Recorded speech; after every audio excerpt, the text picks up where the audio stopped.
এটা প্ৰশ্ন পাইছোঁ আমি উৎপাদকত প্ৰকাশ কৰা। ইয়াত দিছে 81 divided by 36 X square minus Y square by 25। এইটো কেনেকৈ উৎপাদকত প্ৰকাশ কৰিব পাৰি। এইটো কৰাৰ আগতে আমি চিন্তা কৰিব লাগিব 81টোক আমি 9ৰ বৰ্গ হিচাপে ল'ব পাৰোঁ। 9 9 জাৰ 81, 9 9 গুণ 81 আৰু 6 6 গুণ 36। তো আমি এইটোক হোল স্কুৱাৰ হিচাপে লিখিব পাৰিম। বিয়োগ চিন আছে আৰু y বাই 25 তাৰমানে y বাই 5 ইয়াক হোল স্কুৱাৰ হিচাপে লিখিব পাৰিম। এইটো লিখাৰ লগে লগে আমাৰ এটা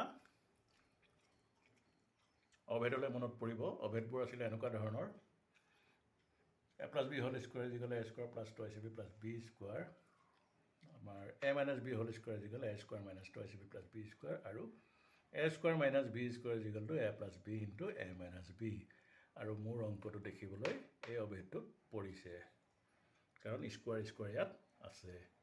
গতিকে আমি ইয়াত এই জেগাটোত আমি লিখিব পাৰোঁ a plus b into a minus b, যিহেতু ইয়াত সমান বুলি দিছিলে।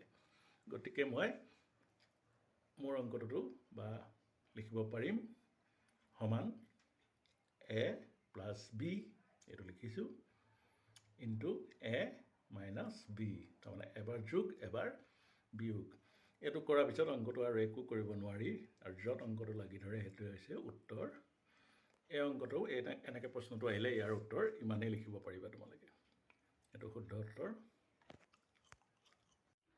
এটা অংক পাইছোঁ সৰল কৰা। 9 to the power 2/3 divided by 9 to the power 1/5। এইটো সৰল কৰিবলৈ কৈছে, চাওঁচোন কেনেকৈ সৰল কৰিব পাৰি। আমি জানো যে 9 আৰু 9 দুই জেগাতে 9 আছে, পাৱাৰবিলাক মাত্ৰ বেলেগ বেলেগ আছে। এতিয়া এনেকৈ যদি 9 আৰু 9 একেটা সংখ্যাই থাকে আৰু হৰণ হৈ থাকে, তেতিয়াহ'লে ওপৰত পাৱাৰবিলাক মাইনাছ হৈ যায়। গতিকে মই এই লাইনটোত লিখিলোঁ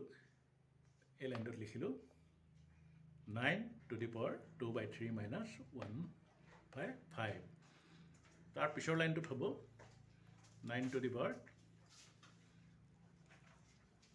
এইটো কৰি দিলোঁ, 5 3 15, লসাগু 15 হ'ব, 3 5 গুণ 15, 5 2 গুণ 10, আৰু 5 3 গুণ 15, 3 1 গুণ 3। তো এনেকৈ মই 9 to the power 10 minus 3 divided বাই 15 বুলি পালোঁ। তাৰপিছত উত্তৰটো পালোঁ 9 to the power 7/15। ঠিক আছে, তো এইটো মোৰ উত্তৰ হ'ব। আৰু এক ধৰণে মই লিখিবলৈ গ'লে এইটো মোৰ উত্তৰ হ'ব। এই 9টো মই 3 স্কুৱাৰ বুলি লিখিব পাৰোঁ, 3 স্কুৱাৰ আৰু 7/15।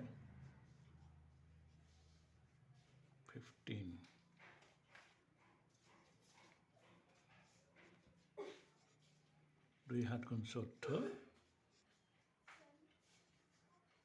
3 to the power 14/15। এইটো মোৰ উত্তৰ হিচাপে লিখিলে শুদ্ধ হ'ব, আৰু এইটো লিখিলেও শুদ্ধ হ'ব। উত্তৰ যদি অপশ্যন দিয়া থাকে, মই চাব লাগিব কোনটোত দিয়া আছে। কেতিয়াবা এনেকৈ দিয়া থাকিব পাৰে, নহ'লে এনেকৈ দিয়া থাকিব পাৰে। হয়তো বুজি পাইছা। এনেকৈ যদি থাকে, এই সংখ্যাটো ওপৰটোৰ লগতহে পূৰণ হয় আৰু তলৰ লগত কটাকটি যায়। ইয়াত দেখিছোঁ মই কটাকটি নগৈছে, গতিকে ওপৰটোৰ লগত পূৰণ কৰি দিছোঁ।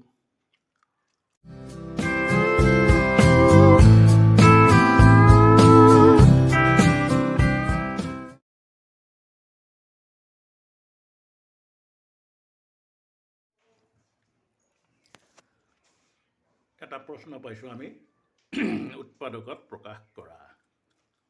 ইয়াত দিছে 81 divided by 36 X square minus Y square by 25। এইটো কেনেকৈ উৎপাদকত প্ৰকাশ কৰিব পাৰি। এইটো কৰাৰ আগতে আমি চিন্তা কৰিব লাগিব 81টোক আমি 9ৰ বৰ্গ হিচাপে ল'ব পাৰোঁ। 9 9 জাৰ 81, 9 9 গুণ 81 আৰু 6 6 গুণ 36। তো আমি এইটোক হোল স্কুৱাৰ হিচাপে লিখিব পাৰিম।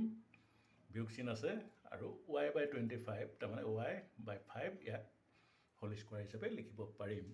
এইটো লিখাৰ লগে লগে আমাৰ এটা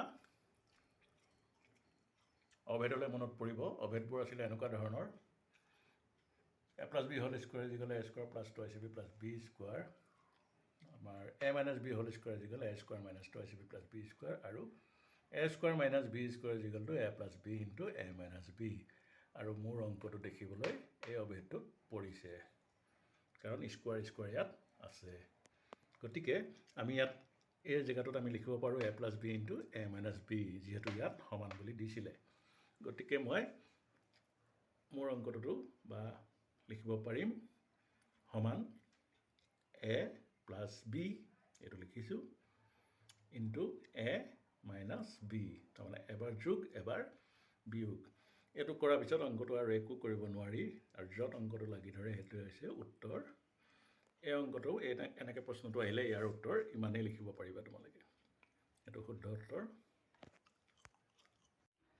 তাৰ অংক পাইছোঁ সৰল কৰা 9 to the power 2/3 divided by 9 to the power 1/5 এইটো সৰল কৰিবলৈ কৈছে চাওঁচোন কেনেকৈ সৰল কৰিব পাৰি আমি জানো যে 9 আৰু 9 দুই জেগাতে 9 আছে পাৱাৰবিলাক মাত্ৰ বেলেগ বেলেগ আছে এতিয়া এনেকৈ যদি 9 আৰু 9 একেটা সংখ্যা থাকে আৰু হৰণ হৈ থাকে তেতিয়াহ'লে ওপৰত পাৱাৰবিলাক মাইনাছ হৈ যায় গতিকে মই এই লাইনটোত লিখিলোঁ 9 to the power 2/3 minus 1/5 তাৰ পিছৰ লাইনটোত হ'ব 9 to the power এইটো কৰি দিলোঁ 5 3 15 লসাগু 15 হ'ব 3 5 গুণ 15 5 2 গুণ 10 আৰু 5 3 গুণ 15 3 1 গুণ 3 তো এনেকৈ মই 9 to the power 10 minus 3 divided by 15 বুলি পালোঁ তাৰপিছত উত্তৰটো পালোঁ 9 to the power 7/15 ঠিক আছে তো এইটো মোৰ উত্তৰ হ'ব আৰু এক ধৰণে মই লিখিবলৈ গ'লে এইটো মোৰ উত্তৰ হ'ব এই 9টো মই 3 স্কোৱাৰ বুলি লিখিব পাৰোঁ 3 স্কোৱাৰ আৰু 7/15